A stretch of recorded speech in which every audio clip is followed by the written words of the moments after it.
Magandang araw sa inyong lahat, mga kapwa ko mangingisda at mahihilig sa pangingisda. Ako ang inyong YouTube kaibigan at fishing expert at narito tayo para sa ating pinakahinihintay na forecast. Ngayon ay dadalhin ko kayo sa isang detalyadong pagtataya ng kagat ng isda para sa 29 ng Setyembre, 2025. Bakit nga ba espesyal ang araw na ito? Well, may hatid itong malaking pagbabago sa panahon na sa aking karanasan ay pwedeng maging susi sa isang kahangahangang araw ng pangingisda.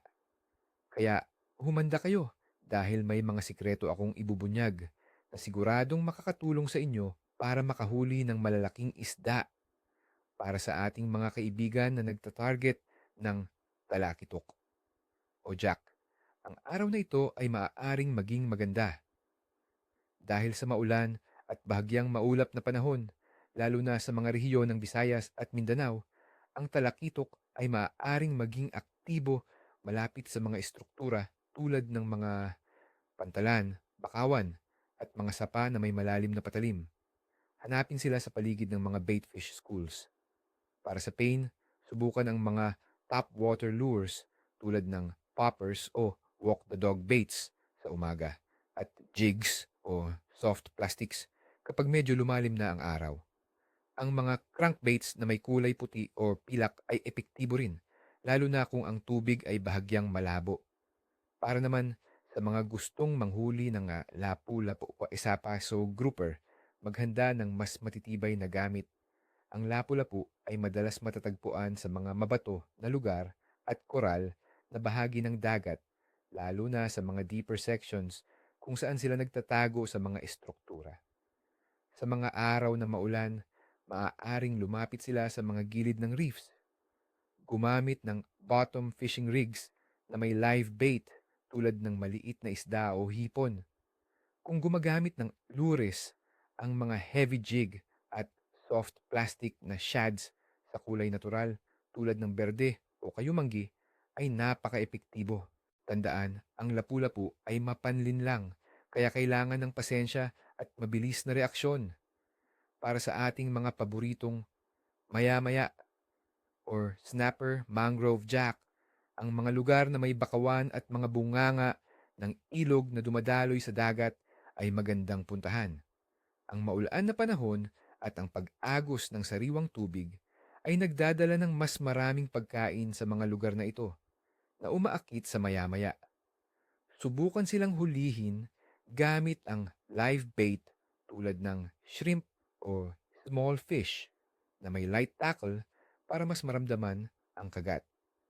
Ang mga soft plastic prawn imitations or small crankbaits sa natural na kulay ay swak din. Hanapin sila sa mga gilid ng bakawan o sa mga deeper parts ng mga estuary channels tuwing high tide. Ngayon, pag-usapan natin ang mga kondisyon. Para sa 29 ng Setyembre, 2025, asahan ng mainit at mahalumigmig na panahon sa buong Pilipinas. Ang temperatura ng hangin ay aabot sa pagitan ng 25 hanggang 29 na degree Celsius. May posibilidad na magkaroon ng malakas na pagkulog at pagkidlat sa araw at kalat-kalat na pag-ulan sa gabi sa ilang bahagi ng Visayas at Mindanao dahil sa isang posibleng low pressure area at southwest monsoon o habagat. Sa Luzon naman, inaasahan ng medyo maaliwalas na panahon na may mga ilang pag-ulan. Ang presyo ng atmosfera ay magiging pabago-bago dahil sa bagyo at ang hangin ay manggagaling sa timog kanluran na may katamtamang bilis.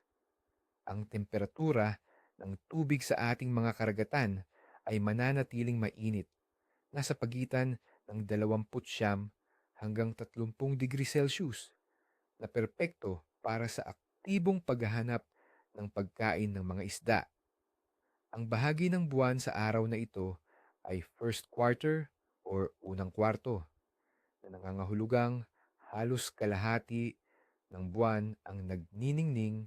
Sa tradisyon ng pangingisda, ang first quarter ay madalas iniuugnay sa magandang kagat ng isda dahil sa posibleng mas malakas na agos ng tubig. Maraming mangingisda ang naniniwala na mas aktibo ang mga isda sa mga panahong ito. Ang pangkalahatang aktibidad ng isda sa Pilipinas para sa araw na ito ay inaasahang mataas. Sa aking pagtataya, ang kagat ng isda ay magiging maganda hanggang napakaganda sa mga rehiyong may bahagyang pag-ulan at mainit na tubig. Ang kombinasyon ng mainit na tubig, aktibong agos, at bahagyang kalabuan ng tubig dahil sa ulan ay mag-iengganyo sa mga isda na lumabas at maghanap ng pagkain. Kaya mga kaibigan, huwag kalimutang ihanda ang inyong mga gamit. Naway magkaroon kayo ng isang masaganang huli.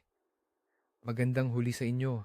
Kung nagustuhan nyo ang forecast na ito, huwag kalimutang mag-subscribe, mag-like, at pindutin ang notification bell para lagi kayong updated sa ating mga video. Ano ang inyong mga plano sa pangingisda para sa araw na ito? Mayroon ba kayong mga tips na gusto ninyong ibahagi? I-comment nyo lang sa ibaba at pag-usapan natin yan.